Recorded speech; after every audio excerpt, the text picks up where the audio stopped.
Hare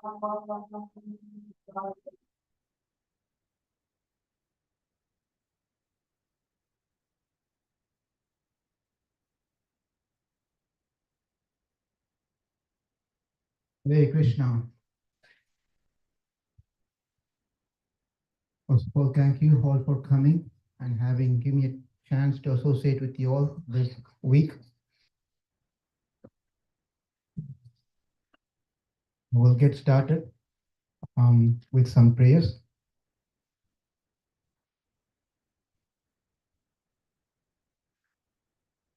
Krishnaya Vasudevaya Devaki Nandanaya Cha Nanda Gopa Kumaraya Govindaya Namo Namaha Nama Pankaja Nabhaya Nama Pankaja Malini Nama Pankaja Netraya Namaste Pankajangriye.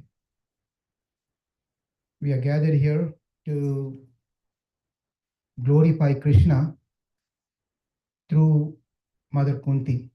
In Srimad Bhagavatam, there are many stutis are there. There are Bhishma stuti. Bhishma glorified Krishna. And there is Veda personification. Veda themselves has glorified Krishna. Veda stuti. Indra has done his stuti. Brahma has done his stuti. Jvara stuti is there. That's another one. There are many stutis are there. What we have picked for this 3 days is Krishna Stuti, also known as Queen Kunti's prayers. It has 26 beautiful slokas. Stuti, let's understand the meaning of Stuti. Tu means to praise. Stuti is to praise someone. We usually praise for 2 reasons. We praise someone for getting something out from them. We do stuti of some people and so that we can get our work done. But that person whom we are praising may not even have any of those qualities. But we praise them. We have to praise them so that we can get our work done. That is also stuti. It's called false stuti. False. Because the purpose of our tongue that we have is to praise only one person. That is Krishna. The whole purpose that Krishna has given us the tongue is not to make all these false praises, rather to simply praise Krishna himself. That's all. In Vishnu Sahasranamam, it is said that Tavyaha, Tavapriyaha, Stotram Stutaha, Ranapriyaha. This is a 73rd sloka of Vishnu Sahasranamam, which is sung by Bhishma Dev himself. He says that Krishna, not thousands names of Krishna, a few names he mentions here, that's Tavyaha, Tavapriyaha.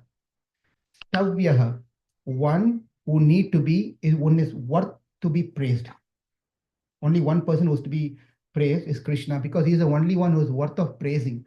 No one else is worth of praise. Tavyaha. And then another name for Krishna is Tavapriyaha. Everyone like to be praised. Where it comes from? From Krishna himself. Because he likes when people praises him. Therefore, we are all children of Krishna. We also like to be praised. But the point here is we should know that when we praise someone, we praise for having some agenda in our mind. Generally, in the world, people praise others for that reason. You're so great, you're nice, things. Tell me what you want, actually. Tell me, come to the point, what you really want from me, right? So therefore, it is said, Tavyaha, Stavapriyaha, Totram. Totram, we all heard about Stotram, right? Bhaja Govindam is a Stotram. Krishna Ashtakam is another Stotram. There are many Stotrams are there. The poetic things, right? That's Stotram. Krishna's another name itself called Stotram. His name is Stotram. Why? Because I just started. Nothing. You have to sit with me for another, whatever, 1 hour. So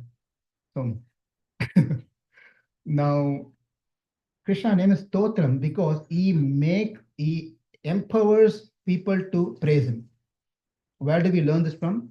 A small boy who got angry and upset with his father and went into the forest. Who's that boy? Kids? Yes, Dhruva Maharaj. So Dhruva went to the forest, but he is not really skilled enough to write a poetry or say any slokas. He never went to sloka class. He even did not have a Sunday school program there in the kingdom. But he went there, but then because he has a desire to see Krishna, Krishna appeared in front of him. But then he didn't know what to say, because sometimes we also get into that state where someone who never be invited, suddenly they come, whom you like, by the way. When they come to your door, you don't know what to do. You don't know what to say, right? Likewise, the Lord appeared right in front of the eyes of Dhruva Maharaj, and then Dhruva didn't know what to speak. Did not know what to speak. Then who empowered? Who empowered Dhruva to speak? The Lord Himself, by touching him by His conscience. So then he started speaking. Therefore, who makes us to even say the stotram is Krishna himself. Therefore, his name is Stotram. Stotram. Therefore, what we are going to do today, we are gathered here to release this beautiful 26th stotram of Queen Kunti. A quick, fast recap of where we stand in this particular sloka is that life is all going very well. Yudhishthira became the king of Hastinapur, and then they all settled. They're ruling the kingdom. At that point of time, Krishna decided that everything is fine now. Let me go back to my home, Dwaraka. He's in Hastinapur. Now he said, let's go back. At that point, he was getting ready with his chariot. Dharuka was get ready. He was waiting outside. The driver was outside. Chariot was outside. Everything was set. At the point of time, Uttara. You kids, any of you know who Uttara is? Krishna, you know? You 1 second. Give other chance. Anyone know who Uttara is? Who's Uttara? Not your neighbor, right? Uttara is wife of, yes, Abhimanyu. Abhimanyu is son of, not, you got to tell this one. Who's Abhimanyu's father? Wait, hold on. Wait. Gopala. Who's Abhimanyu's father? Okay, go ahead. Arjuna. So Arjuna's daughter-in-law is Uttara. What happened was, at the time, Abhimanyu is all gone. They all got killed in the battlefield. Now, Uttara was running with great fear towards Krishna. I'll ask you, towards Krishna. And I was telling Krishna, say, Pahi, Krishna, please help me. You are the savior. Krishna was asking what happened. And I'm just cutting down the whole story. You all know the story. So we want to get to the subject here. So Krishna understood what happened was that there was one person who was left, few of them who left out with this whole Kurukshetra battlefield was son of Dronacharya. Who's son of Dronacharya? Who's son of Dronacharya? Yes. Ashwathama. Ashwathama, what he did was Apandava. Apandava Astra. He released a particular type of Astra which to kill. You better come over here, Gopal. I'll come there. Let's exchange. Let's exchange. But one condition: on Saturday morning, you have to go to Dallas. I will stay back here in your house. If they adopt me. Okay. Now, there's Ashwatthama. He was thinking, he was very in a bad mode. He didn't do a right thing, what he's supposed to do. He wanted to destroy the entire dynasty of Pandavas. So Apandava Astra, he just released a Brahmastra, as particular Astra, to destroy the child. And the Astra went into the womb of Uttara. At that time, she felt some sort of uneasiness. She could understand its body was getting heated up and something was happening. She understood some danger to her child in the womb. She rushed and went to Krishna. It's interesting, if you know Mahabharata, that she had her great father-in-laws, 5 of them. She didn't go to them. Same thing. Draupadi also did the same thing, right? she had five great warriors who were husbands, but she called out to Krishna. And here again, Rutra went to Krishna, and Krishna saved Uttara. There's a slight version difference between Srimad Bhagavatam and Mahabharata. The Mahabharata version of little different, and in Bhagavatam, Krishna saves the child within the womb of the Uttara. Whereas in Mahabharatam, we see that the child is thrown out, comes out as a dead charcoal, burnt out. That's how it's said in Mahabharata. Anyway, that's not what we want to talk here. Now Krishna saved Uttara and then said, everything is safe now. You're all better now. Please, I'll return back after some time. And then he gets into the chariot. When he gets into the chariot, at that point of time, he looks at everyone, says, bye bye, Haribol. As he was turning, one person came running and then says, Krishna, stopped Krishna's chariot before any moving further. And that was Uttara's, what relation? Mother-in-law. Uttara's mother-in-law? She is grandmother, almost a grandmother, right? Right. So anyway, so because then she said Krishna, and then Krishna stopped and looked. There was an eye-to-eye contact between Krishna and Kunti. That was Kunti Devi. Right? Kunti is mother of Pandavas, the three sons. So that's where we're going to start now. What is she going to request Krishna and how she's going to praise Krishna is the complete 26 slokas. And don't think that how are we going to complete 26 slokas. We'll complete it. The idea is 8 slokas per day. Today 8 sloka, tomorrow 8 sloka, and weekend that's a Friday. So you got to stay a little longer. So we had 2 slokas over there, 10 slokas. Okay, so 8 plus 8 plus 10. How much is that, Krishna?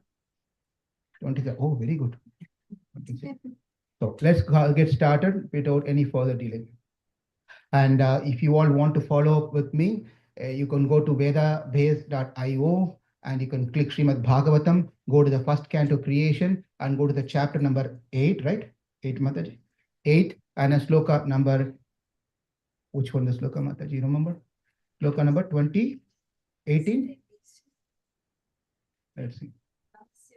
Yes, yes. 18, sloka number 18. So you can all catch up and go through. We're not going to read all the translation and purports. That's going to take a lot of time.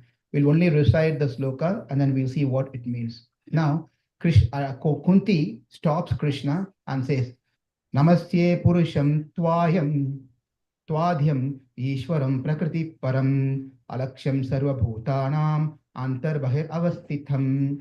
This is the very first sloka that she addresses to Krishna. And then Krishna was shocked. So just imagine now, one of your kid is coming and Ara is coming to her mom. First thing in the morning, she gets up from the bed and comes, Mommy, Namaste Purusham Twadhyam. Then she's telling this sloka to her. What happened? Are you all right? What happened? Are you doing okay? So, because by age-wise, Krishna was very young and Kunti was his aunt. The tradition is that the younger should pay respect to the older one by age, whether they are respectful or not. But the tradition is we have to respect them, irrespective of however they are, whether they are devotee or non-devotee or whatever it is. The respect should be given to elders. And where can we learn this from? From Bhagavatam, who was a great demon, who was also ready to kill his own son, but he gave all his respect to his father. You all know who that is. Who's that? Prahlad to Hiranyakashipu. Right. So Namaste Purusham Twadhyam. Now Krishna is asking this is all commentaries from different acharyas. This beautiful, for this particular sloka, the Vishwanath Chakravarti Thakur has given a beautiful conversation, like a conversation between Krishna and his aunt. He's asking, Aunt, what are you talking? Why are you talking like I'm your nephew? And why are you paying respect to me? And she says that because you are Purusha. Or Purusha.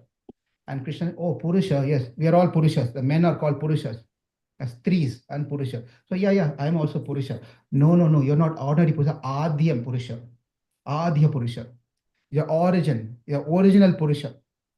Your origin, when Purusha means everyone is Purusha, we are all Atmas. Yes, all the Atmas have origin, they're original. They've been there for a long time. Therefore, what's the big deal about them? Then, if you go back to the sloka, what it says is that Namasye, Purusha, Namaste we'll see later part when we go to the later slokas. Purusham Twadhyam, you are Adhyam, Purusham, and then you are Adhyam, you're the original. Then he says origin, coming from a long time. Then she says, yeah, yeah, I am soul, but you're not ordinary one, you are Ishvara. He says Ishvara. Oh, even Indra is Ishvara, there's Maheshwara, there is all these Ishwaras are there. Then she says Prakriti, not those Ishwaras, they are all within this Prakriti. You're beyond the Prakriti. That means what? There is a material world, there is a spiritual world. Where there is an Indra, where is a Vayu, where is a Brahma, where there is a Agni Devata, where there is a Yama, whoever they are, 3.3 million or 33 crores Devatas, they all fall into this Prakriti. But what she's saying, your prakriti, you're above this material world. Therefore, you're not an ordinary Ishvara, you're Parameshwara, Uttameshwara, Uttamam, right? Therefore, she says that one over here, Paramatma. That has been told over here that Namasye Purusham Tvadyam Ishwaram Prakriti Param. Param is your supreme, beyond the Prakriti. Alakshyam. Lakshyam means where you can conceive something, you can see something. Alakshya means you cannot, inconceivable. You're not conceivable by anyone. It's not easy to conceive you by anyone. Sarva Bhutanam, by anyone, but you are antar bahir. You are inside and outside. Avasthitam, inside and outside, exists inside and outside. So if you want to take this one, I can exist in this on this chair inside the house, but I cannot exist outside the house. I cannot, if I go outside the house, I cannot stay inside the house. But God, Brahman, the absolute truth, can exist inside and outside. That's only He can do. No one else can do. Therefore, Antar Bahir Avasthitam. Antar Bahir Avasthitam. You are present inside and outside. But even though He is present inside and outside, it is not easy for all of us to see Him. Alakshyam is not easy to see Him. Why? The Shastra says, Nayamatma pravachanena labhya, na medaya, na bahuna strunena, yam ivaishya vrunuti tane labhya, tasyat atma vrunuti tanum swam. One cannot see the Supreme Lord by any means, by your tapasya or by your knowledge. By doing any of this thing, one cannot see the Lord. How can one see the Lord? Only the Lord has to pick and choose a person to give darshan to Him. This is what the Upanishad says. He has to choose someone and then he can give darshan to that person. If he has to choose someone, then we need to know we have to be a choosable person. We have to become a person where the Lord can choose us. Right? That means we have to do something from our side also. Then the Lord can show His kataksham, His glance upon us. Therefore, this sloka says it's not easy for anyone to see it.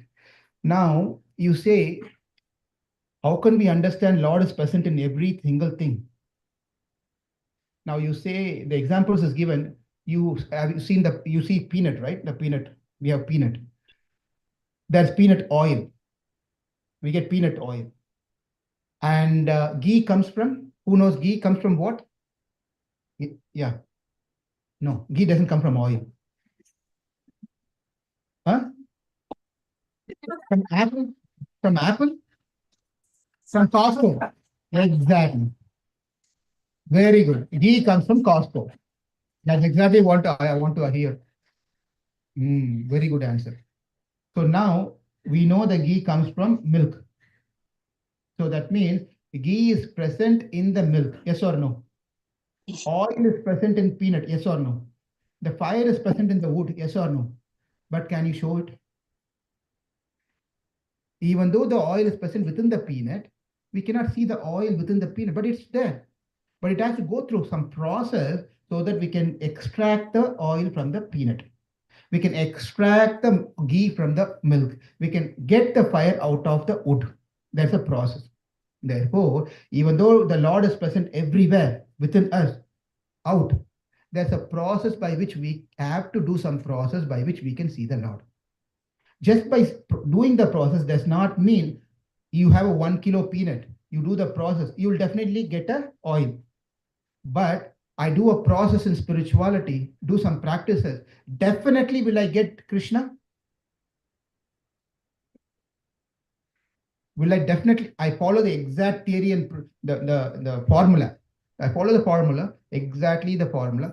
And then at the end, I must see Krishna. Will that happen or not? Why not? Therefore, it is important to understand that we have to do our part, but we cannot demand. We cannot demand. I did apply to all these principles, therefore you come in front of me.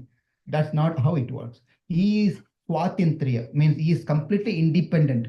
If he want, he can show himself. If he doesn't want, how much ever you are stubborn, how much ever you do, he may want to hide himself. Right? That's an important point that we learned from this particular thing now. Now, why is that? The question is, why is that the Lord does not show himself to us? What is that we are lacking from our side that he doesn't come in front of us? What was Dhruva not lacking that he appeared in front of him? Exactly. Exactly. Desire, ichcha. If we should have a desire, if you don't have a desire, if you don't want me to come here, why should I come here to this house? Right? Therefore, if you have a desire, someone will come to your house. If you don't have a desire, he will not come. Therefore, the Lord hides himself for those people who doesn't have a desire. Right? That's the important point that we learned from this one. Now we should also know that Draupadi is calling out Krishna that you are Twadhyam, Purusham, Twadhyam. He says all this thing because why? She understood that Krishna is the only one who can save her. No one else can save her. She has experienced that one. Because Krishna is the on-call person who doesn't have weekend holidays or Monday holiday or Tuesday holiday. He is 7 by 24 by 365 days. He carries his pager. Never has any retirement plan. Always there waiting for helping his devotees, especially the Pandavas. Pandavas. I don't know why he likes Pandavas so much, but he loves them. Somehow or the other, from starting till end, he was always with them. He said Draupadi, he said many stories from Mahabharata. We learned that how he helped, right? And he's there, immediately comes and helps his devotees. Draupadi needed, he was there. Gajendra wanted, he was there. And he also brought a son's, the teacher's son. His teacher's son was lost. He brought his teacher's son. There was a Brahmana who lost his sons as well. He went and with Arjuna, he went and brought those sons back. I'm just not getting into too much of stories, and we won't be able to cover. He also saved the gopas and gopis and cows and all those things from Indra's thing. So you can see all those things that Krishna always there to save his devotees. So we should know that Krishna is there to always help us and save us. So let's move on to the second sloka. Maya Jhavanikáchannam Ajñādokshajam avyayam nalakshashe mudhadrisha nato natyadharo yatha. This is another beautiful sloka where Krishna is beyond the range of limited sense perception. You are the eternal, irreproachable factor covered by the curtain of deluding energy. You are invisible to the foolish observer, exactly as an actor dressed as a player is not recognized. And Krishna is asking, my dear aunt, what happened to you? You are all good. Suddenly you are talking all this thing, you're praising me. I'm just your nephew. What happened to you? I know you're my nephew, but you're doing as a nephew as a best actor that I could tell. You're doing a great acting, very good acting. No one knows who you are, but I understand who you are. That's what has been told here. Then she says that you act so nicely that you acted such a way that you, out of fear of Kamsa, shifted yourself from Mathura to Gokula. Right? And then the way that you started stealing butter, the garments of the gopis, and you ran out of fear of Mother Yashoda. You're crying for Mother Yashoda, whether she will beat you up, tie you up, and you become a chariot driver. What a wonderful actor you are, Krishna. What a wonderful actor. Who can do such a great acting like you? Right? Rama also was trying to do acting, but sometimes he misses out. There are many incidents where he wants to tell himself as only as a human, but then at times he says, I send you to, I give you moksha, you go to Vaikunta. He tells to Jatayu, you're an ordinary human being. How can you send someone to Vaikunta? It's not possible, right? And he gets angry with the Samudra Devata. We cannot go and show our anger to Samudra Devata, right? If you're a human, you behave like a human. But Rama sometimes does these things.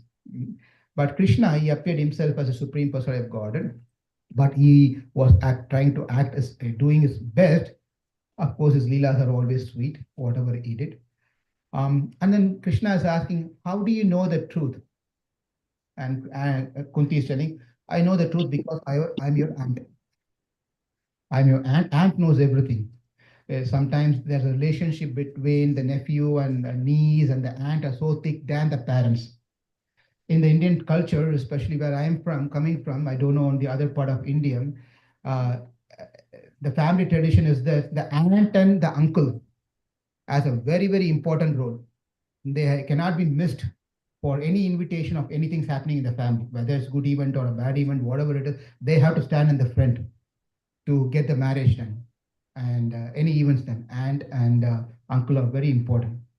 Therefore, she's saying, I'm your aunt. I know everything about you. I know everything about you, Krishna. Na lakshaye mudha drisha. You know me, but then why not everyone else knows? Because they are fools. Muda. They are fools. They don't understand who you are. No, na lakshaye mudha drisha. You are because they are fools. They cannot understand. You are only visible for your devotees, not for the non-devotees. They are mudhas. Avajananti ma mudha manushim thanam ashritam parambhavam ajananto mama bhuta maheshwaram. Krishna says this in Bhagavad Gita that fools cannot understand. They think I'm an ordinary human being because I'm eating like them, sleeping like them, I'm running around, I'm playing like them, and stealing like them, and things. Therefore, they think I'm an ordinary person. I'm an ordinary person. They don't understand who I am. Why? Because they are mudhas. They are mudhas. Only those who surrender unto me, they know who I am. I can be approachable and reachable only by my devotees who surrenders to me. Like, for example, I'm visible for my devotees, Dhruva Maharaj, Prahlad, Gajendra. Hmm? Gajendra was in a miserable condition for 1,000 celestial years. 1,000 years. Just imagine that you have a mosquito bite. The mosquito is coming and biting you, and the mosquito is so strong you cannot get rid of the mosquito. It got stuck into your body. It's a small mosquito. Hmm?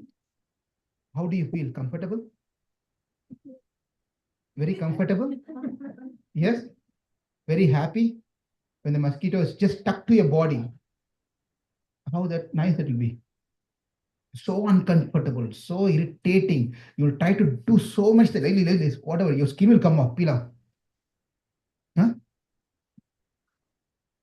You feel happy because you're not an ordinary person, you are Krishna. Because you are Krishna, you have a transcendental body. That body does not mosquito bite or all those things. So therefore you're Krishna. Very good. But most of us are not like that. We'll feel the pain. But imagine 1,000 celestial year, not even our year, 1,000. Celestial year is much bigger than calculation than the Kali Yuga for us human. 1,000 years, this crocodile has just caught hold of this elephant foot leg. 1,000 years. And Krishna immediately came to save the Gajendra. Now, what? 1,000 years he suffered. He said, you're telling immediately he came. Why did Krishna let his devotee Gajendra suffer for 1,000 years? If he is such a person who come immediately, is on-call person, 7 by 24 by 7 by 365 days on call, then why he didn't go immediately to save Gajendra? Because Gajendra called the wrong number. He called the wrong number, or he didn't want to call the number. Support call. The number was given to him. When you have a problem, this is a support call number. You please call and we'll send the technician. He will take care of your new, whatever the fixing needs to be done. But what happened to him is he lost the card, 1-800 number, he lost it for 1000 years. And he lost, and he was thinking that he will somehow or the other he can protect and save himself. And that's where the problem was. The problem is when we think that we can save ourselves, Krishna said, all the best.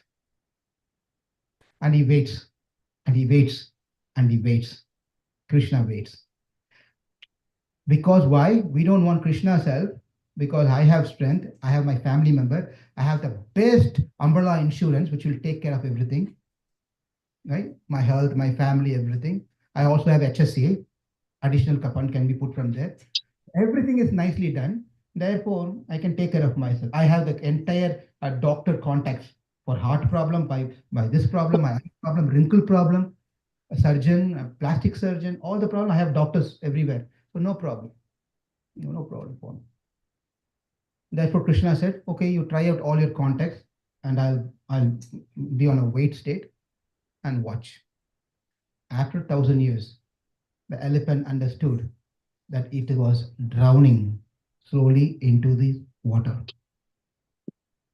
Everything was, he was just going down and down and down and down and down. At that point, it realized I'm in a helpless situation. Now I can't save myself. My wife watched the nice show here. The children watched and they went. Everyone left.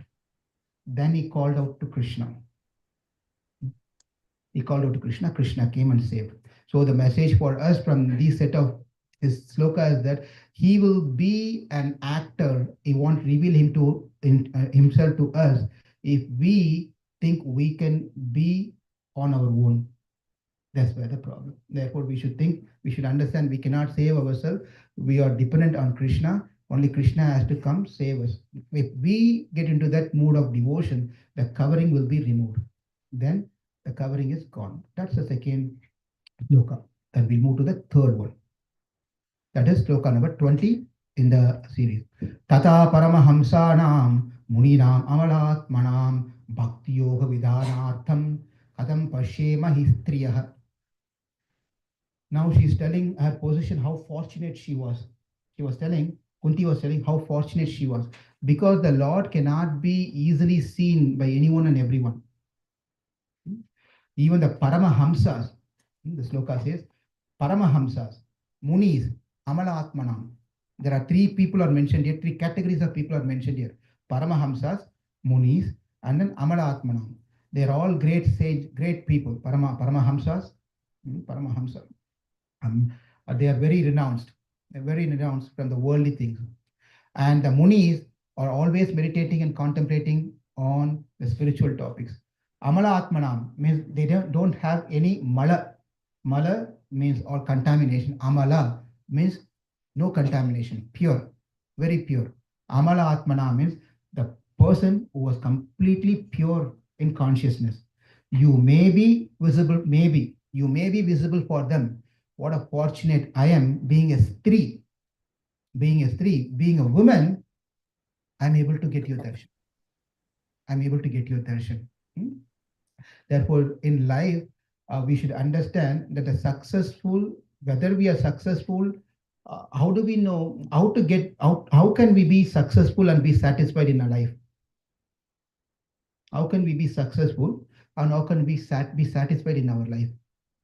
Only if we stop comparing our life with others' life. Right? What happens is that our mind constantly start comparing with our standards of life with others. Every time. What happens is that it goes to the extreme next stage of even when you are in the process of bhakti, in spiritual line, even that line we start comparing. In that also we'll start comparing. Therefore, we should know one simple principle that if we want to be happy in our life and want to be successful in our life, it is said that we have to look people who are down in material standard, those people who are down to us and be satisfied. Compared to them, I am better off. Those people, they don't even have proper meal, they don't have any savings, they don't have a car, they don't have a shelter, nothing is there. Compared to them, I am happy. I mean, better to do, right? So we have to compare who are people who are lower in material standard, and we have to be happy. And we have to compare ourselves above us, those people who are high in knowledge and bhakti, and we have to aspire to become like them. Hmm? When we have to see the people who are above us, who's great in knowledge and bhakti, we have to aspire to become like them, and we aspire to become like them, and we have to be not satisfied. We have to be satisfied when we see people below us. But what we are doing is the reverse of that. We are doing reverse of that. What is that we are doing? I have little, I know two slokas, Dharma Kshetre Kurukshetre, Samaveda Yuyusavaha, Mamaka Pandavas Chaiva, Kimakurvata Sanjaya, Sarvadharman, everyone knows. Sarvadharman Parityajya, Mamekam Saranam Raja, Aham Tvam Sarva Papebhya. I know Bhagavad Gita, Swami. Sir, I know Bhagavad Gita. I learned because first sloka and last sloka I always know. So I'm satisfied with little bit of knowledge and little bit of bhakti. I'm satisfied with that one. But I'm not satisfied when I see who are people who are more wealthier than me. We are reversing the whole thing over there. So we have to be more greedy to cultivate, acquire more knowledge and bhakti by seeing those people like that. And we should be satisfied materially than the people who are lower than us. So that is important, but we shouldn't be doing the reverse. Now, what happens in the fourth sloka and fifth sloka, this is a beautiful sloka and well-known sloka for many of us, is now she's addressing Krishna with different names. Hmm? Let's see the fourth sloka. Krishnaya Vasudevaya Devaki Nandanaya cha Nanda Gopa Kumaraya Govindaya Namo Namaha. She says, Krishna, you're Krishna, you're Vasudeva, you're Govinda. She calls out Krishna with different names. Krishnaya. Krishna, yeah, Krishnaya, Aya, his name is Krishna. If you see, many times what happens is that when you read Namavali, Namavali means there are 108 of names of Lord, 1008 of names of Lord, like Namavali, that's called Namavali. Like Narsimhaya Namaha, Sankarshanaya Namaha, Mahasanaya Namaha, Sudarshanaya Namaha, Madhavaya Namaha, Krishnaya Namaha, Mukundaya Namaha, Aya Namaha, right? We'll see what Namaha is little later. Aya, but name is only Krishna, Madhava, Keshava, Mukunda. Aya means is Chaturthi Vibhakti, means the thing is that you're adding Aya to it, saying that to you, who deserves, to you or who deserves Namaha. Namaha. Krishnaya Namaha means you deserve that Namaha. Madhavaya Namaha. You deserve that Namaha. Right? That is why his Aya comes many times. Here, Krishna means one who gives pleasure to Mother Earth. Many meanings are there. If you take the commentary of Parasara Bhatta and also Baladev Vidya Bhushan and Shankaracharya, they all given so many detailed commentaries on each names in Vishnu Sahasranama. Beautiful, very beautiful. So many explanations are given. But then Krishna, yeah, for us to understand that one who gives pleasure to Mother Earth. He gives pleasure to Mother Earth. Vasudevaya. Vasudevaya is son of Vasudev. Right? He's son of Vasudev. Therefore, his name is generally known as Vasudev. Vasudev. Now, also that's another thing is that Vasu also means wealth. Vasu also means wealth. Therefore, one who seeks wealth, for them also he gives the wealth. Therefore, his name is Vasudev. As a devotee, we also want wealth. Right? Anyone doesn't want wealth here? You don't want any paisa? You don't want money? Because you don't want money because you have a supplier. Whatever you want, there is someone who can give you. Therefore, you could call your father as Vasudev. Okay? Your father got another name as Vasudev. And also Vasuha. Vasu also means one who is present everywhere. Vasati isi Vasavaha. Vasi, he resides in all places. It's not one place he doesn't reside. Vishnu also doesn't, he pervades. Vasu means one who is present in all places. Therefore, Vasu Deva. Deva means Divukridaya Dhatu. Divukridaya means one who plays games. In Sanskrit, Deva means one who plays games, just like that, without any difficulty. He plays. I know that Krishna. I was going with Krishna to. We played tennis couple of yesterday. I think we went to the court and played tennis, and he was just playing like a champion. He was just playing very easily, but he was not playing right from his birth. He went to training.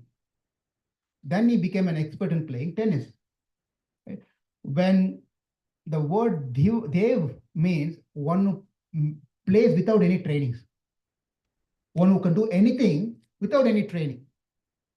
He plays. And what does Krishna play?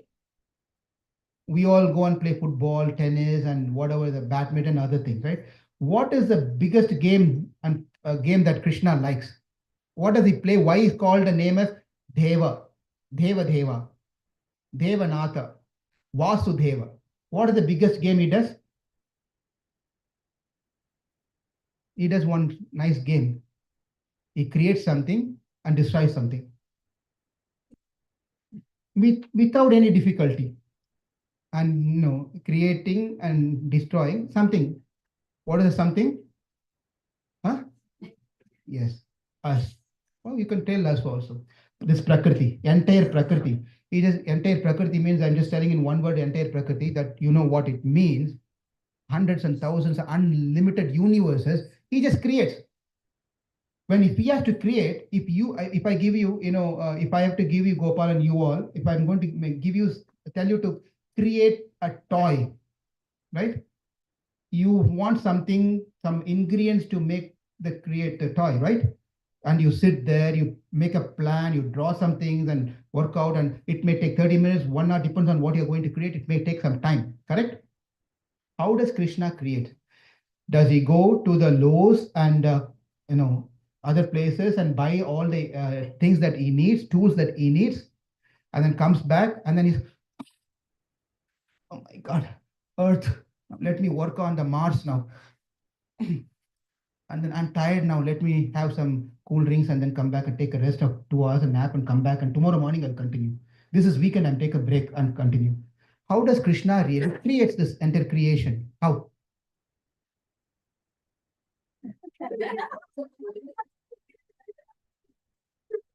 Fantastic answer. Fantastic. I can't say no to that one.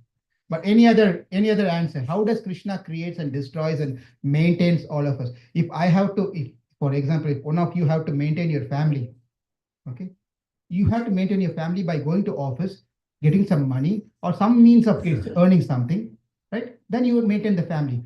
How does Krishna maintain the world? How does Krishna create? How does Krishna destroy? Huh?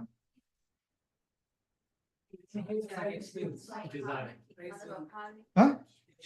Exactly. It's called sankalpam. Sankalp. He doesn't need to go physically do something. He just thinks it happens. Now I'm also going to think everything will happen. That's all. I even have my mother-in-law here. Big problem. I have to go to work. I have to, otherwise I'll be into problem, right? So therefore, Krishna way of doing and maintaining and creating and everything by sankalpa matram. Sankalpa matram. He does everything just by his thoughts. He doesn't need to come and do things at all. Interestingly, he comes here. That's where the big difference. It doesn't have to come paritranaya sadhuna vinashaya dushkritam dharma samstapanarthaya sambhavami yuge yuge. Therefore, Acharya all questions. Why you have to come down here to kill this bachas, these mosquitoes? Who's mosquito? Hiranyakashipu, Hiranyaksha, Ravana are all mosquitoes. Can you just imagine? They are like nothing for Krishna. It doesn't, Krishna is just waste of time for him to come and kill these people. He doesn't need to do this one. He just have to think, hey, Hiranyakashipu, he'll die. That's all. He doesn't have to do anything. But Krishna comes because he cannot wait until these devotees go back to Kaulaka. He cannot wait for that moment. So he comes down to spend time with his devotees here. He wants to come here and spend time with devotees. Everything else Krishna can do from the spiritual world. One thing he cannot do is giving his association, getting the association of his beloved devotees. Therefore, there's an intimate relationship between Krishna and his devotees. Therefore, the Lord comes, the primary reason of why he comes. When he comes, when we, for example, I came for Ratha Yatra, this is all not planned. I came for Ratha Yatra, they said, okay, we can give some class. It was add-on to me, not a plan. Likewise, when Krishna comes, he wants to spend time with his devotees. On the way when he was there, he went and just slapped one guy, he died. Like that. Punched on someone's face and chest, he died. Kamsa died. That's all. And playfully, he just lifted his foot, his leg. One chariot and one demon in the form of a cart, he died. Simply, he went and, he was really want to have some milk. Simply, he did. She died. That's all. He didn't do purposefully wanted to kill someone. He didn't do any effort. He just did something. They all died. That's all. So therefore, his name is Vasudeva. One who is present in all places and is Deva. He plays things. Devaki Nandana. Devaki Nandanaya Cha. Devaki Nandanaya Cha is a beautiful name. Devaki Nandan, right? Devaki Nandan, Yashoda Nandan. But quite interestingly, here, Kunti is not mentioning the name of Yashoda Nandan. She's not telling Yashoda Nandanaya Cha. She could have told. But then she's telling Devaki Nandanaya Cha. When you have an opportunity to say you have say you have an opportunity to give a job to someone. You want to give a job to someone, and you have your nephew who's in America, just finished his master's, and he's trying to find a job. And you have some neighbor or some other person who's also trying to find a job. Whom will you give? Dharma Sankat. We know where you're going to. If your nephew is there and your some neighbor, some other guy is there, they are all wanting job and they know you have a job. Whom you want to give? You all say like that. That means we understood answer where the job will go, right? Therefore, Yashoda is someone else for Kunti. Not same family. And Devaki same family. Therefore, instead of calling it Yashoda's name, she calls Devaki Nandanaya. But that's another meaning to this one. Devaki Nandanaya. What Yashoda experienced, Devaki did not experience. Right? In that sense, Yashoda is great in one sense. Because as soon as Krishna was born, he migrated. He left and went to Gokul, Vrindavan. And 10 years pastimes are great. And that's what the entire Bhagavatam is speaking about, right? And interestingly, in Ramas, you won't find his childhood pastimes at all. It's all after he became old. But after Krishna became old, we won't find any stories at all. Only 10 years is packed, completely packed. Therefore, all the experience, who got all the experience of this 10 years is Yashoda. So when Krishna came back, killed Kamsa, Chanura, Mushtika Chanura, Kuvalaya Pita, and he killed Kamsa, he went and saw his mother and released the shackles, the iron shackles of his mother and father. And the mother was full of tears seeing his son. At a point of time, Devaki took Krishna and put him on his lap, 10-year-old kid, put him on his lap and started kissing all over his faces. And she said, Krishna, I heard that Yashoda was feeding you food. I heard that you are running around in Vrindavan. I heard that you are stealing butter and eating butter. I heard that Yashoda was trying to chase you and tie you on a mortar and you're crying. And I heard that you showed the entire universe in your mouth to Yashoda. I heard all this wonderful, wonderful things. Krishna, I want to see and experience all those things now. How is it possible? If I want to go back to my college time, can I go back now? It's not possible. Can I show you to you this is what my college time is? You cannot do. But it's possible. How? if I've recorded everything. At least I can show the recorded thing. There's a cricket match and football match. Every time they replay the whole thing, right? The match would have happened 1 year back. In my office while I'm sitting over there in Dallas, right across my seat where I'm sitting, there's a big monitor. Continuously tennis goes on, tennis match wherever it's happening continuously. First time I watched, like this, I watched the doubles and they're playing like that. Okay, nice. And then second day I watched, third day I watched. Then I realized I'm watching the same thing. See, I'm not joking, it's serious. It's the same because I think this guy did the same every time. He does like that. Every time he's just screaming and hitting. Why is this guy saying the same exact? Then I realized the recorded.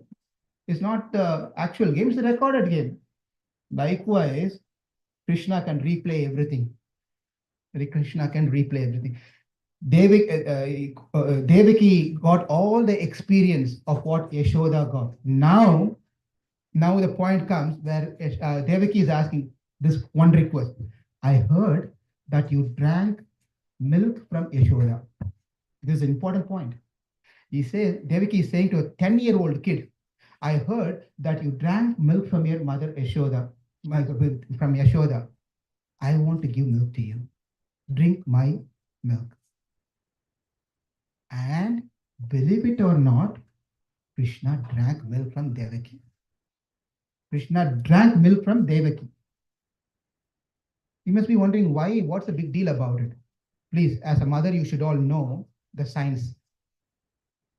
She is not having a child. The child is stopped after Krishna was born. It is a 10-year gap. Okay? The milk is only produced when you have a baby.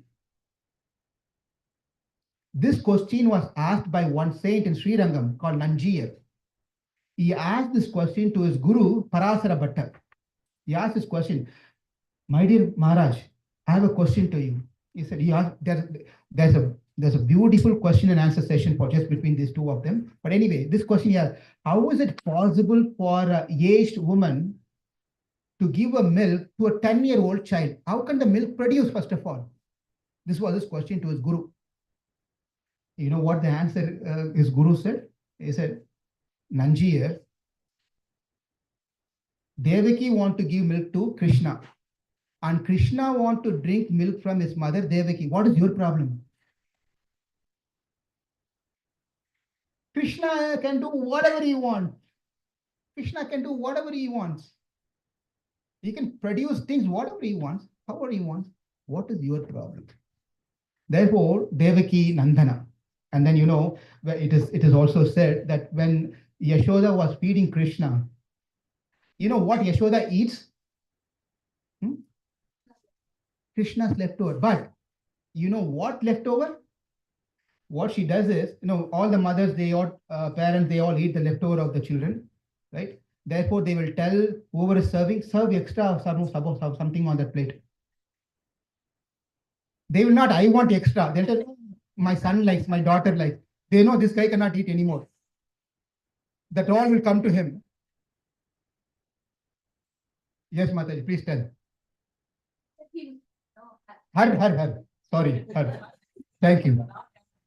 Mom. Okay. Anyway, so here, when Yashoda feeds Krishna, Krishna is the child. When we all explain, when the child is, it cannot sustain within the mouth everything. It starts dripping here in the side. When one morsel of food is given to Krishna, some food will come outside. What Yashoda does? He will take from Krishna and eat that one.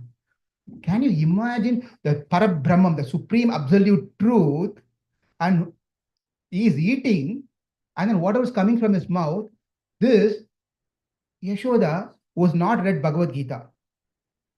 I never saw that where she got initiated. I don't know. Right? She's not done Bhakti Shastri course, by the way. None of this thing. She is a cowherd woman, but she had such an opportunity to directly take from the mouth of Krishna and then eat it. One time what happened? Yashoda wears, she has a nice silk sari. Every day she wears new silk sari, expensive silk sari. And she dresses up Krishna so nicely, and Krishna goes out. Oi, Krishna goes out. And when he comes back, totally different person. Everywhere mud, completely dirty. Everything is dirty. That's how Krishna comes. He plays and comes back. Huh? When he comes back, immediately what he does is, Ma, he embraces his mother, right? Just imagine your son has gone to a football game fully dirty. He fell down fully, and that's when you're getting ready to go to a birthday party. You're fully dressed up. He comes up and, Mom, you get upset, right? And this was going, the activity was going every day like this. Every day he will come, embrace her. She has to put, that dress will become useless. She'll throw, get another dress, another sari. So Yashoda decided one thing. From tomorrow onwards, only cotton saris, like ISKCON devotees. So sometimes we think that if we are devotees, that means we should only wear cotton saris. We should not be opulent. We should not dress up nicely. I don't know where this idea came from, by the way. I dress up nicely, by the way. I don't care what people think. So, but I don't know why, our bhakti does not need to be shown that by only by dresses. Not needed.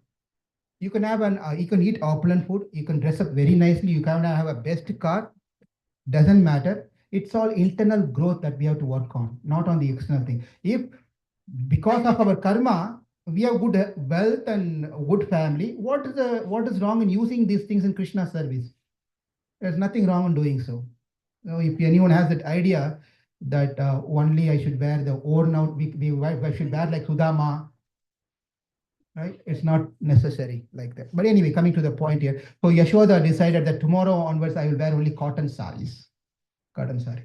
And Krishna, as usual, comes back, and Yashoda was ready now, change her silk sari to cotton sari. Krishna came, Ma, he came there, he was like this. He stood there, and she was expecting that he's going to come and embrace as usual. But he stood there. And Yashoda said, Hey, Kana, come on. He said, He's not coming, he's not moving forward. And she asked, Why are you not coming? He said, Where is your silk sari? Where is your silk sari? And then Yashoda understood, whatever I'm doing is for the pleasure of Krishna. Whatever I'm using is all for Krishna. If Krishna is not enjoying, then what is the use of me wearing and saving the silk sari? It's the biggest philosophy behind this one. If Krishna is not happy, then what is the use of we trying to save something or trying to not utilize something or any of these things?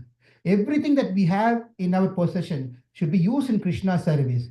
Otherwise, Krishna is going to say, well, I'm staying back. You come with what you have, then I will come with you, come to you. That's an important point over here. Therefore, Devaki Nandanaya cha. Devaki Nandanaya. If you all remember who attended the Tirupavai,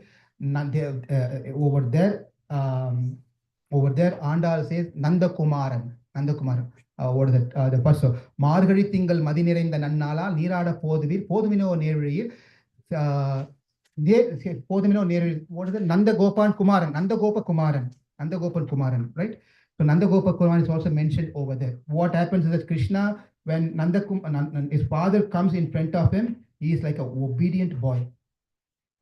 Very, very obedient in front of his father. When his father goes to market, when his mother is next to him, tongue, the tail comes up. Again, he starts doing all naughty things with his mother. The children are sometimes like that. So let's move on to the Govindaya. There's another name here also. Let's see about Govindaya. Govindaya means one who's praised. Go Shabda represents a cow, represents Brahmana, represents the Vedas. So one who protects is Govinda. One who protects any of these things is called Govinda. And Go also means the speech, ability of speech. Vakpati. Govinda means Vakpati. If you having problem in your speech, when you chant Govinda, Govinda, Govinda, Govinda, your speech will become better by chanting the name of Govinda. Now, Govinda, Krishna, gopis are asking to Govinda, Govinda, your name is Govinda, therefore you're going behind the cows. My question is, why are you not coming behind us? You're going behind the cows, even though the cows are not calling you, you're going behind the cows. Why? And Krishna answers to the gopi saying that even though I'm going behind them without they calling me, they do not question me why you are coming behind me. When I go behind the cows are not asking me, why are you coming behind me? They're not asking me. Therefore, I'm going behind them. But gopis, when I come behind you, you go and complain to Yashoda, you complain to this one and that one. Oh, you're asking me, why am I coming? Therefore, I go behind the cows. Therefore, my name is Govinda. One thing that we have to do in our life is that only one important point is when God comes close to us, we should not ask him, why are you behind me, Krishna? We should not ask, why are you behind me, Krishna? Krishna, when he comes into our life, he takes over our life. He knows what is best for us in our life. Therefore, he does think the right thing that's needed for us to progress Krishna into our Krishna consciousness. At that time, we should not question, why me? Why are you doing this to me? Then Krishna says, well, cows are much better. I'll go to cows. He will not come to us. Therefore, we should know that Krishna has different names. Krishnaya, Govindaya. Now, go to the fifth sloka. Nama Pankaja Nabhaya, Nama Pankaja Maline, Nama Pankaja Netraya, Namaste Pankaj Jangriye. It's not Jangri, Jangriye. Okay, you know, oh, Krishna gives Jangri also. What is that? What is it? Jalebi and Jangri and all those different things. Why Krishna Jangri? I think he gives Jangri. It's not Jangri, Jangriye. It's a plural. Plural is being used over there. That is Namaha. The Shabda, Namaha Shabda is so very important that we need to know what it means. Na Maha, Na Ma, Mama, Na Mama. I am not for me. That is what Namaha means. Na Maha. I am not for me. Well, for who? Keshavaya Namaha. Now you connect that I am not for me, but I am for one who deserves, that is Keshava. Keshavaya Namaha. That is why we say Namaha, Namaha, Namaha. I am not for me, I am yours. I am not for me, I am yours. You know, you played, I would have told this one, but you must have played this game called Snake and Ladder. Right? Have you all, the children, have you all played Snake and Ladder? We and you all, we all played Snake and Ladder. So how do you, what is the game? Can you just tell me in just 10 seconds? Yeah, you roll the dice based on the number you get, you start moving the dice. No. Yeah, I want to hear that. Go ahead, tell me. Yeah, exactly. That's the point. You know how many numbers are there in the snake and ladder? 100. What is there on the 99th? How big is that snake? That's the biggest snake. That's the biggest snake which will put you to the starting point. Okay, so I play the game successfully. I play the game successfully. I've reached to 98. Now I have to dice in 2. If I 2, I'm done. If I dice in 1, I caught in this 99th snake and I come down again. So in our spiritual life, Krishna consciousness, we chant, we do services, we donate whatever we want to donate. We study the scripture. We do all those things. We are escaping all the snakes and then finally climbing through this ladder and come to the 98. We have come to the 98th point now. Now Krishna keeps a final test. The final test. What's the test? That is Namaha test. What's the test? You did all this thing for what? For whose benefit? For whose pleasure? And the one is, when you dice in 1, that means I did to get some peace, Krishna. Well, Kwang, go down. Well, I did this for getting some punya, Krishna. Well, 99, go down. I did something to gain some name, fame, and prestige, Krishna. 99, go down. then who is going to get the 2 number? Na Maha. I did all this thing not for me, for your pleasure, Krishna. Come inside. Come inside. Every struggle I had in my life, I took it as a service for you. Every glorification I got in my life, I took it as a service for you. Everything, whatever I did, I just simply did just to see the smile on your face. That's all. That's all I did, Krishna. Not for me. Because that's a very difficult test. Very difficult test. Whatever we are doing now at this stage, most of us are doing things which we like to do. Yes or no? Frankly, we try to do those things which we like to do. Even when it comes to services, we are selecting and choosing what we want to do. Right? Because that gives us a pleasure. But when we are ready to do only things for Krishna's pleasure, then Krishna says, you pass the test. You come to me. Namaha. That is why she says, Nama Pankaja Nabhaya, Nama Pankaja Maline, Nama Pankaja Netraya, Namaste Pancha Pankajangrihe. Again, each and line, each and word will take a lot of times to go, but I'm just hitting the, touching the important point from these slokas here. Namaha, Namaha. So remember the snake and ladder, and what we have to do is very simple thing. How do we tell the Lord that I am yours? There is one particular simple act that we have to do. By doing that simple act, the Lord will accept us. Only simple thing. You will be wondering, really? Just one act we have to do, and He will never ever forget us for the rest of our life. For eternity, He will be very grateful to us and thankful to us for doing that one act. What? Give away all the family, give all the savings and everything, give it to Him, and become a sannyasi or renounce everything and go? Or what is that? You think that that one act will satisfy Him so much so that He takes care of for rest of our rest of the eternity? Hunting. Surrender. How do you surrender? What I'm giving you some clues here. What did Vibhishana do to surrender? He came all the way from Lanka, correct? He came all the way from Lanka with how many Rakshasas, Gopal? Prahlad is not here. You would answer otherwise. How many Rakshasas, Shamanvi? How many Rakshasas did Vibhishana was accompanied? Huh? Huh? If you give me a hand. Krishna, very good. Being Krishna, how do you know Rama story? Okay, you just threw it by fluke. 4. Because in their family, 4 members, so he said 4. I already said like this.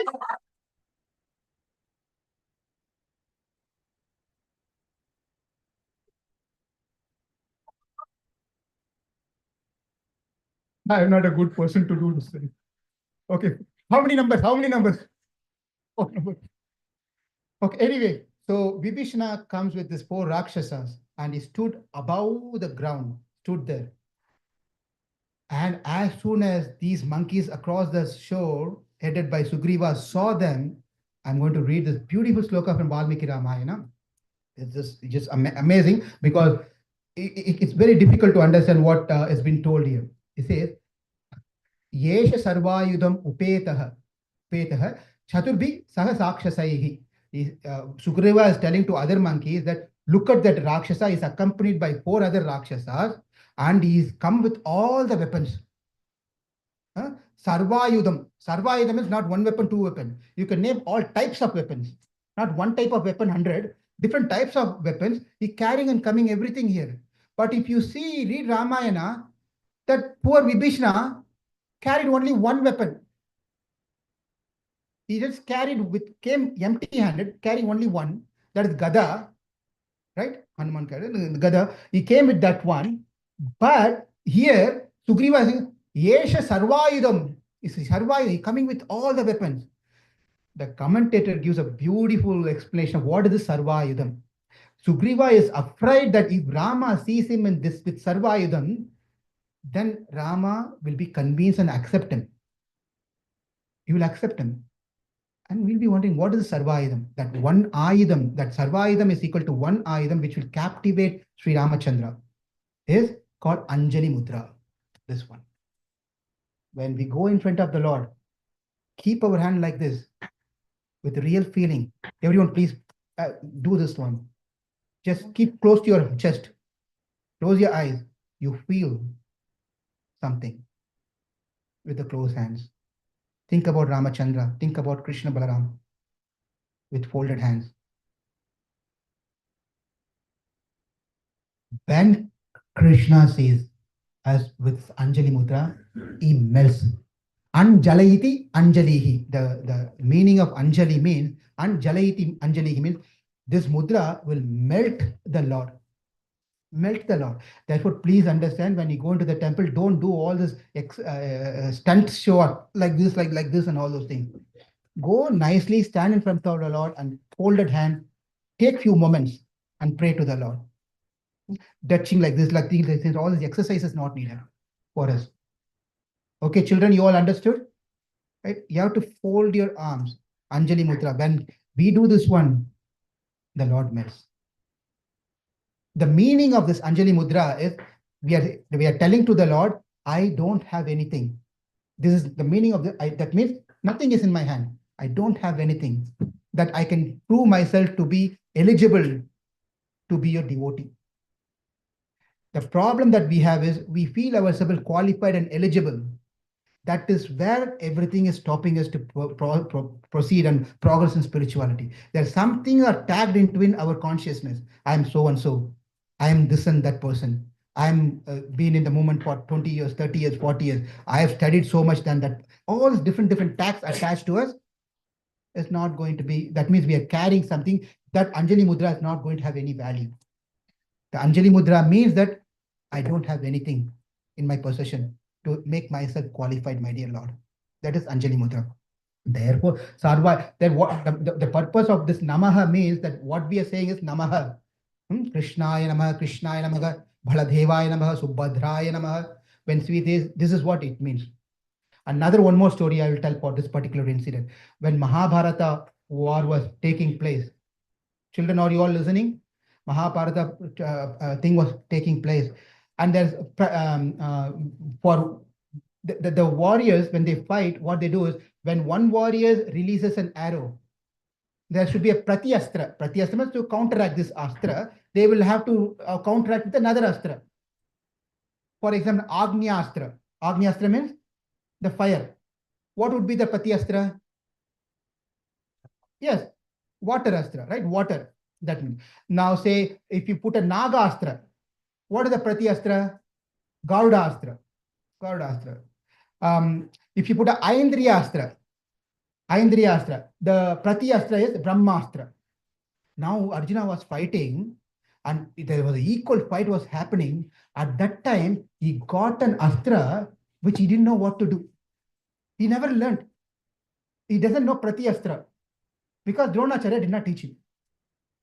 That one astra, he didn't teach him what, for that one astra, he did not teach him what is the pratyastra. And he looked at Krishna because the arrow, that thing is coming very close and close. He just don't know what to do. He said, Krishna, this one I never learned. What is the pratyastra for this one? What is that astra? Narayana astra. That astra is Narayana astra. Dronacharya did not teach because there is no pratyastra for Narayana astra. There is no pratyastra for Narayana astra. Therefore, he did not teach. This Arjuna did not know what to do now. He don't know what to do. And Krishna smiled at Arjuna. Arjuna, he said, again, you didn't understand. I told you 700 slokas. Still, you didn't understand the message. The only way that the only pratyastra for Narayana astra is Anjali Mudra. Get down off your thing. Put all your thing off the quiver and the arrows and everything. Just come in front of it and surrender yourself. Anjali Mudra. When he did Anjali Mudra, the Narayana astra came, circumlated him, and went back. That is the power of Anjali. That's the power of Anjali Mudra. Let's move on to so for this particular two slokas, this is something that we can recite every day as a practice of doing mother slokas. Krishnaya Vasudevaya Devakinandanaya cha Nandagopa Kumaraya Govindhaya Namo Namah Nama Pankaja Nabhaya Nama Pankaja Maline Nama Pankaja Netaya Namaste Panga Jangraye. Okay, now move on to the six, no, three more slokas. We'll finish it soon. What's the time? Yeah, we'll be finishing in another 13 minutes. यथा ऋषिकेश कलेन देवकी कंसेन रुद्धात् चिरं चुरार्पित विमोचिताहं च सहात्मज विभुः त्वयैव नातेन मुहुर् विपद्गणात् विपद्गणात्. This is a very important thing, that she's after glorifying, calling out Krishna's name with different names. Now she's going to list out how Krishna is a savior. Just as an introduction sloka. Seventh sloka, she lists us out.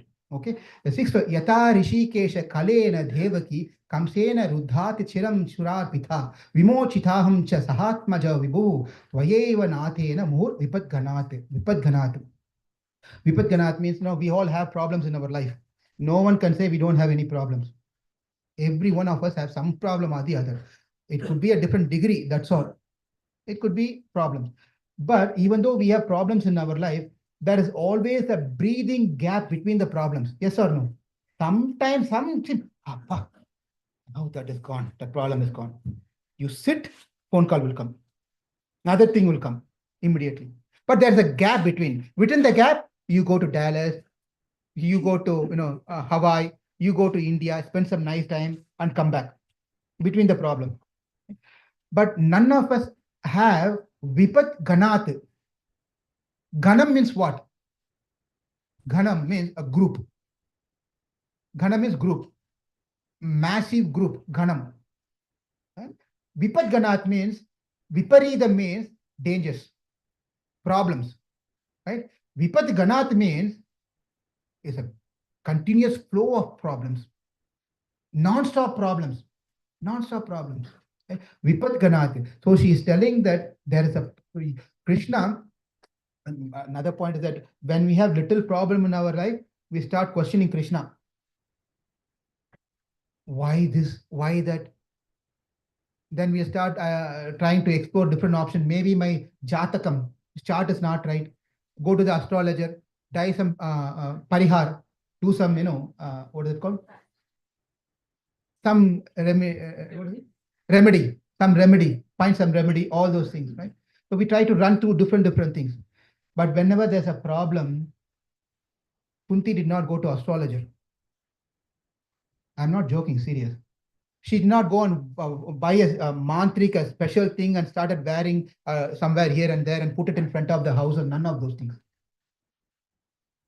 For her, the only person who can give all the solution for all the problem is Krishna. Krishna's everything for her. So therefore, she is telling, for all the problems that we had, you, Krishna, you are with us. I don't know what's special with us, Krishna. I think you love us more than your mother. Kunti is telling you, I looks like you love more me than your mother. Because why? Krishna would have saved all his brothers who was born. Sixth child was killed. Where was Krishna? Sixth child of Devaki was killed. One can ask, right? Well, why did not Krishna appear to save the six boys? He only appeared when seventh child was born. That was transferred. He did not do that. Save. Therefore, Krishna, again, there are different meanings and things for why those things are. We are not getting into that one. But mood of Kunti is, you didn't even save your own brothers, but you saved my sons. You're saving my sons. That means you have something very special about us, Krishna. Oh, she says that one. And therefore, Krishna, I surrender at your lotus feet. I surrender at your lotus feet. Because your lotus feet is the only shelter for all of us. It is not only shelter for all of us, it is also shelter for you. Krishna's lotus feet saves all of us. Do you know that Krishna lotus feet also saves Krishna? Does anyone know? We all call it Krishna's lotus feet to be saved, correct? Krishna lotus feet saved Krishna himself. You all know the story. I also told the story. What happened when Krishna was a little child? He was put under this cart, broken cart. Right? It is nothing but a demon. Now Krishna was a small baby. He was just doing some simple actions. That's all. And then that was a demon. But who killed the demon?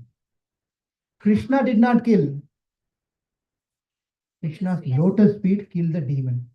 Again, try to understand the bhava of this one. Don't ask me how is Krishna's lotus feet different from Krishna. Don't get into all this, philosophy, this analytical things. Enjoy the rasa of the Acharya's commentaries here. Krishna lotus feet saved Krishna. When it can save you, then definitely save us. Now Krishna said, "What did I do to you, Kunti auntie, aunt?" And if you're Indian, you have to tell auntie. If your born children are born here, they will also call auntie. They will not call aunt. Anyway, so what did I do to you, aunt? Krishna asked, and what you did to Krishna, that is sloka number 7. Vishan Mahena Purusada Darshanat Asat Sabhaya Vanavasa Krichrataha Mride Mride Aneka Maharatasrataha Dhaurunyat Chasma Hare Birakshitaha. She lists out the things how Krishna saved her. What happened was when the boys were young, Pandavas and Kauravas were young boys. What happened was Duryodhana at that time only he was not happy with Pandavas. Duryodhana, when he was growing up only he was envious about Pandavas. So especially he was not happy. He's afraid and not happy with Bhima. Bhima. He knows that Bhima is very strong. So when he was a young boy, please listen. This is a story time. When Duryodhana was a young boy, little boy, he went to his father Dhritarashtra, who was blind. Then he told his father, "My dear dad, you are blind, and I am young, and Pandavas are there, and I have an idea. Why don't you write a will that everything belongs to me?" What a nice guy, right? Small boy is talking to his father. Mahabharatam. He said, "Write all the will under my name." That means what? Make me the king now. He's telling, "Make me the king now. Therefore, no problem later."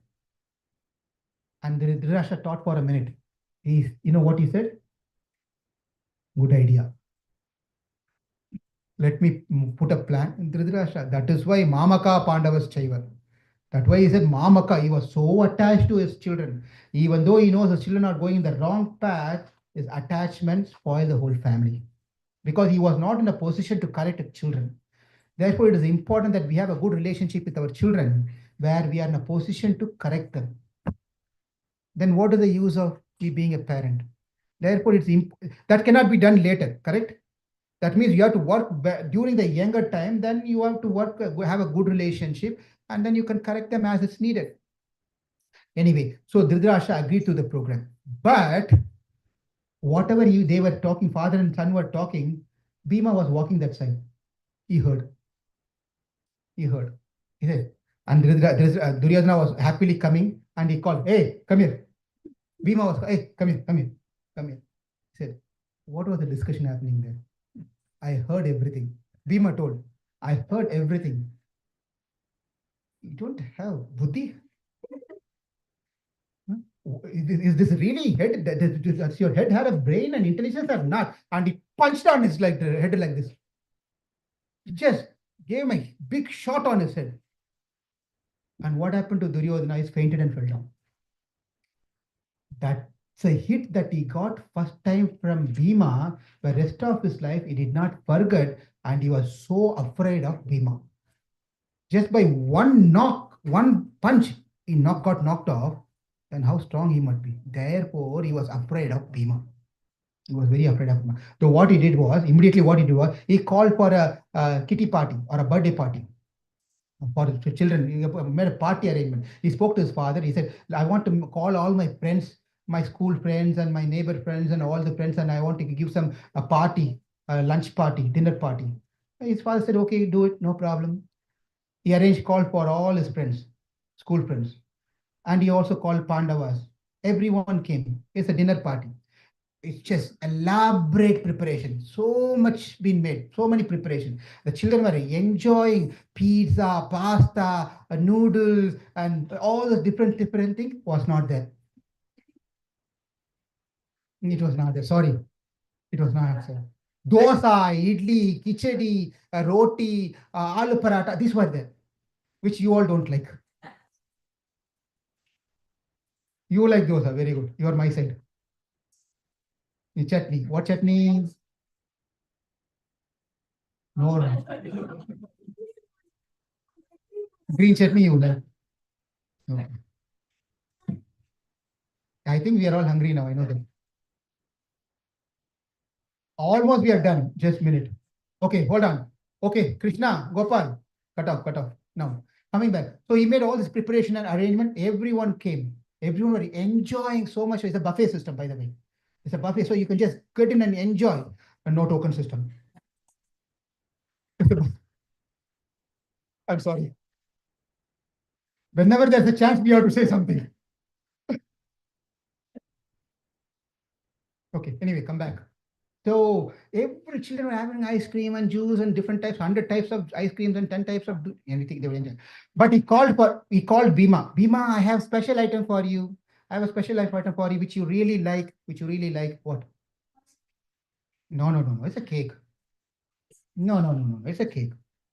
No, no, he's not going to go and tell, I have a poison cake for you. It's not a cake, by the way, because those days in that yuga, that time, they don't know what cake is. But it's been interpreted for you all to understand it's something like cake, right? It is actually, I don't know what it's called in our language, called Kolkata. I don't know, but that means it's a steamed rice which is filled with coconut, grated coconut with jaggery, and then you fill it with this rice dough, steamed rice dough, and pack it in and steam it. Have any in Hyderabad or in Andhra, any you have tasted this one? Modak. That's it. I struggle so much to explain that. Give the recipe out. Eh, Copyright recipe. I gave the recipe also now, so you can all try. Now you are going to go tell tomorrow, please, Modak. So anyway, Modak. Bhima like Modak. His favorite one of the item is Modak. So Bhima, this Duryodhana said, I have only limited Modak for you. Don't tell anyone. Come. And when the children are called like that, they will exactly follow the same thing. Hey, don't tell that girl. Someone me, don't tell Mahati. I have something special for you. Come this side. But she will go and tell. But sometimes kids will follow this thing and will go to the room, close the door. I'll come in 5 minutes. I go to the restroom and come. They'll go and eat modak. It's specially made modak, right? So Bhima gave the specially made modak to Duryodhana gave specially made modak to Bhima, and Bhima was so happy. And Duryodhana told not to share with anyone. It's only for you. I only have only 5 left. Only for you I reserved. Okay. Bhima very happily said, "Oh, you are. What happened to Duryodhana? He became very nice nowadays. He became very nice, right?" So sometimes in our life we also have some relationship. Suddenly we'll become nice from nowhere. Suddenly they'll become nice. We'll only doubt what happened to this person. Suddenly nice. That means they want something from us. As simple as that. They want something from us.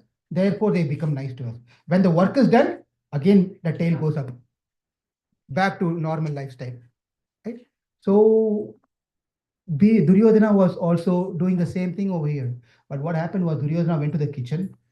He made a special arrangement because he has a power to do that one. He called this chefs. He said, when you make that modak, only make 5 modak. And in that, put poison into it. And then Bhima ate it very happily. And after eating this modak, he said, I'm feeling so sleepy. I'm feeling so sleepy. I want to sleep. And Duryodhana said, no problem. I made a special bed arrangement for you. You can sleep here. And all Pandavas, other brothers said, hey, you're going to sleep here, Duryodhana? Sleep over tonight? Yes, sleep over tonight. So everyone left home. And Bhima slept there. He did not get up. Middle of the night, Duryodhana and all his brothers came, tied him tightly, put him into a sock, covered him, and took him to the Ganga close by. Threw him inside the river Ganges. He went deep into the river. He was so heavy, he went past the bottom and went to Nagalok. He was so heavy. He went down and he was unconscious in Nagalok, Patala Lok. He went there. And they were full of the residents of that loka is snakes. Snakes. And those snakes are not like the snakes here. They are special snakes. Don't compare this snake with that snake. They were a special snake. and they started on stinging and biting Bhima. What happens when the snake bites? Exactly. What happened is his body is fully with the poison. When the snake was trying to do the same thing, all the poison came out. He became conscious, and then when he got, he did like this. The snakes all got scared and just ran and they thrown in all different directions, and they went to Nagaraj. The Nagaraj, the king of the Loka, they went and complained. They said, this person somewhere he came, and then he understood, oh, this is Bhima. Then he said, "Please come." He treated him very nicely, and he said, "Okay, we'll make an arrangement. You'll go back to your mother." By then, 9 days over. It was not overnight. 9 days. Kunti tried her best to find son. She couldn't find. So she's telling Vishan. He said, "Vishan, you Krishna saved my son Bhima from this poison." Because Nagaraj would have killed Bhima, but he said, "Oh, you are son of Vayuputra." Hmm? And then Vayuputra is servant of Krishna. There's another story, and therefore we will help you. Because Bhima was connected to Krishna, and they saved Bhima. Vishan, Mahagneha, another plan they did. What another plan? They built a house of lac, which can easily get burnt. And who saved them? It was Krishna again saved.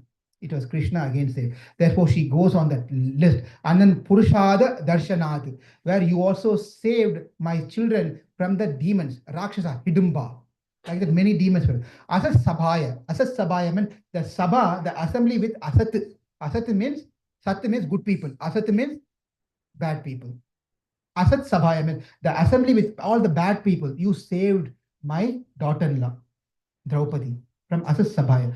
Vanavasa Kricharate. In Vanavasa, when you are in exile, you took care of us also. Mride Nigar Maharata Maharatha Srataha. Then he said, you saved us from all the Maharathas, from their arrows, from everyone, Dronacharya and many. And now you saved from Drona's son, Ashwatthama.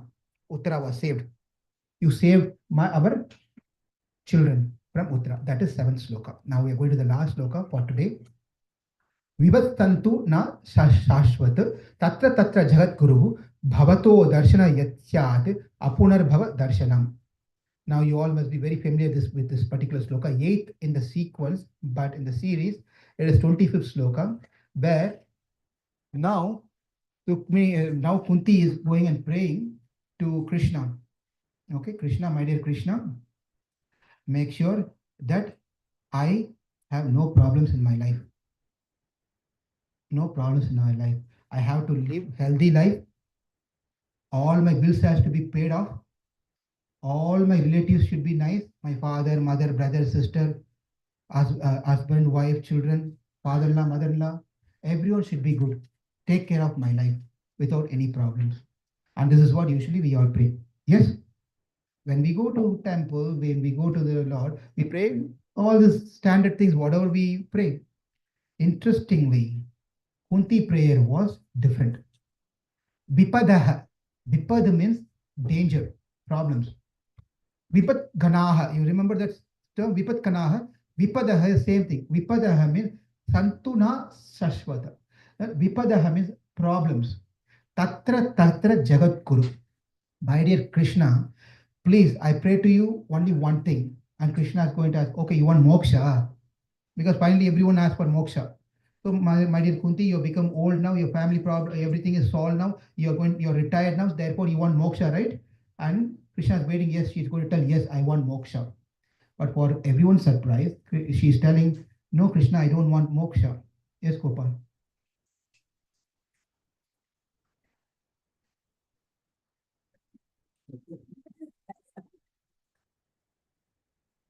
Please put him on online.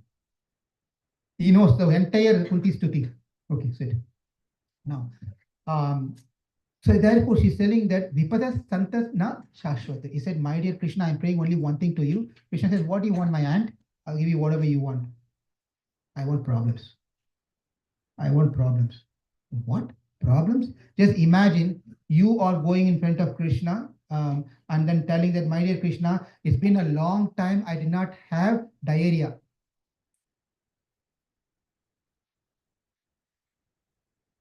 I did not. Krishna, it's been long time that I did not have. Not I'm hearing everywhere people are having heart attack. I never had even one time. Krishna, this Sunday I'm free. Why don't we have an heart attack? Give me a heart attack. Just imagine. Does anyone even dare to pray to Krishna like this? Oh, we are all great devotees chanting for 16 rounds attentively, 10 offenses, no 10 offenses committed, right? But let's raise our hand, tell, I am ready to genuinely recite this sloka in front of Krishna. Genuinely, I'm going to pray that Vipata Santas Krishna, Vipaha Santuna Sashot. Krishna gave me problems in my life. But Kunti was praying for this problem. And Krishna, why? Why you want to have problems in life? Krishna, Bhavato Darshana Yat Apur Bhava Darshan. Apunar Bhava Darshanam. If I have problems in my life, then I'll get a chance to have your darshan all the time because you're not going to let us suffer. You will be there with us all the time. Therefore, Krishna, by giving us problem, what I'm asking is you be with us. Give us your darshanam. That's all I'm looking for. I don't want anything else. In the Mukunda Mala, Mukunda Kulashekara Alvar, he says a beautiful poem on the same line. Mukunda Modna Pradipatyayache Bhavantam Ekantam Yantam Artam. Aviswari Tat Charanaravande Bhave Bhave Me Astu Bhava Prasadat. Prasadam is asking for prasad. What is the prasadam you like? Rice with dal? Okay. Is it okay or you want papad also? Papad, some pickle, chutney? It's fine. Is it okay? Krishna, I'm not going to ask you. You will give a big list then. What prasadam do you like? Wait. I didn't call you out. What prasadam do you like? What do you like to eat? Oh my God. What do you like? What do you like? What prasad you like? No, wait. You should not talk until I call you. You tell me what you like. What do you like to eat? Or prasadam you like? You don't like anything? Vaishvi, what do you like, Vaishvi?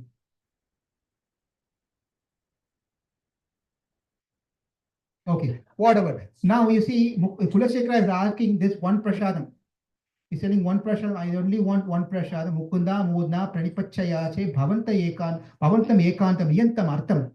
There's only one thing I'm requesting, Krishna. Only one thing I'm requesting. That's the prashadam I need. Bhave me astu bhava prasadat. Even I take life after life after birth after birth after birth. Only one thing I need. What is the prashadam? Avismriti tat charanara vinde. Smriti. Avismriti. I should never forget. Tat charanara vinde. Your lotus feet. This is very special. If you don't forget lotus feet, where is the problem for you? If you don't forget lotus feet, you will not have any problem. That's the same thing she is telling. Give me problem so that you can be with me. When Krishna is with you, there's no problem. It's a very intelligent way that Kunti is reciting this particular sloka. Not only that, I'm going to end in one particular, same Kulasekara Alvar, King Kulasekara, who sang Mukunda Mala. He also sang another beautiful poem in Tamil. Perumal Tirumuri, out of 4,000 pasurams that have, there's one thing called Perumal Tirumuri. In that, he gives an analogy, and we'll stop with this analogy for today. What he says is that he says that I'll recite this, it's really beautiful. I'll explain what it means. Valal Aruthu Chudinam, Maruthuvan Pal, Malada Kadal, Noyalan Pol. Valal Aruthu Chudinam, Maruthuvan Pal. Maruthuvan means doctor. Varal Aruthu means you take a knife. The doctor is taking a knife to do a surgery on someone. When a patient is lying on an operation theater, the doctor comes, he's going to cut him off to do surgery. Whatever the problem, he's going to do a surgery. To that daughter, Noyalan, Marada Kadal Noyalan Pol. To that daughter, the patient is to that daughter, the patient is so very grateful and he loves that daughter. Not daughter, doctor. The patient loves that doctor who is using the knife to cut him off. Yes or no?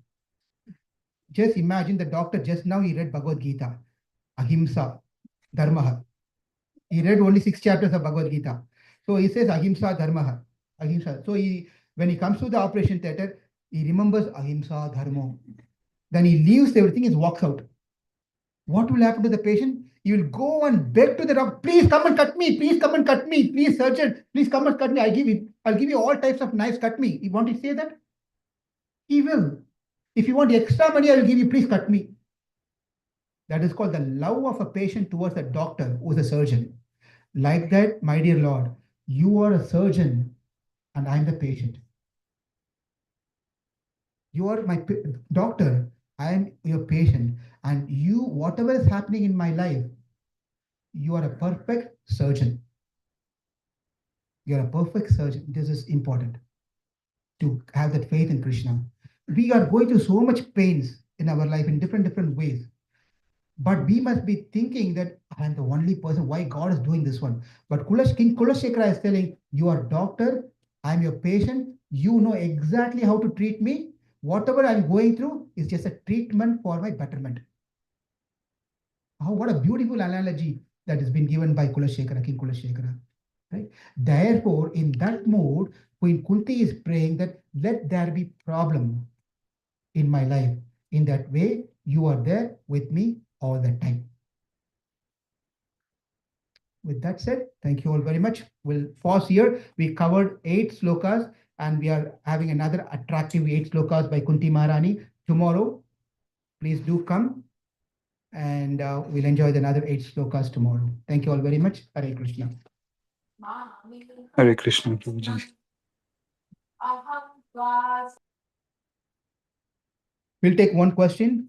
I mean, it's 8:43. You all have to work tomorrow, including myself. We'll just keep one question and then we'll wrap it up. If anyone wants to say anything or add anything.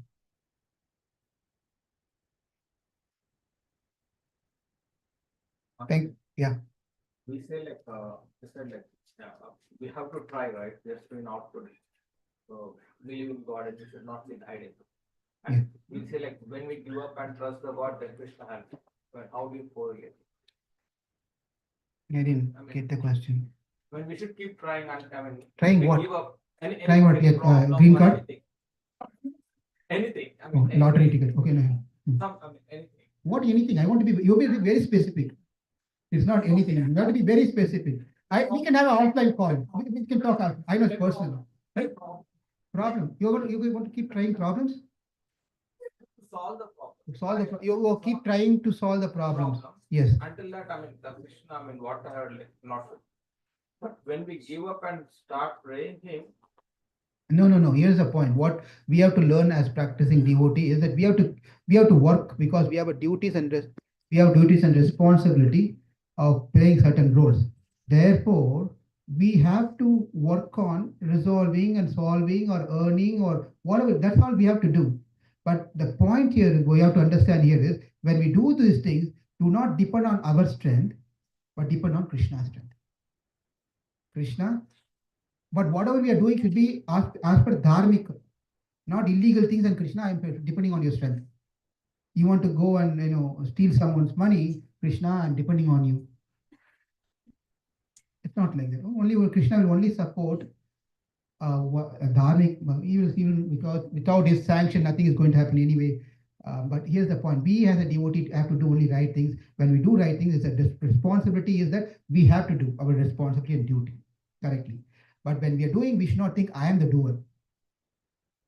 It is Krishna who is present inside me, empowering me and giving me the strength to do it. Without him, I cannot do. Thank you all very much. We'll have more beautiful stories and things coming tomorrow. Please do come tomorrow. Hare Krishna.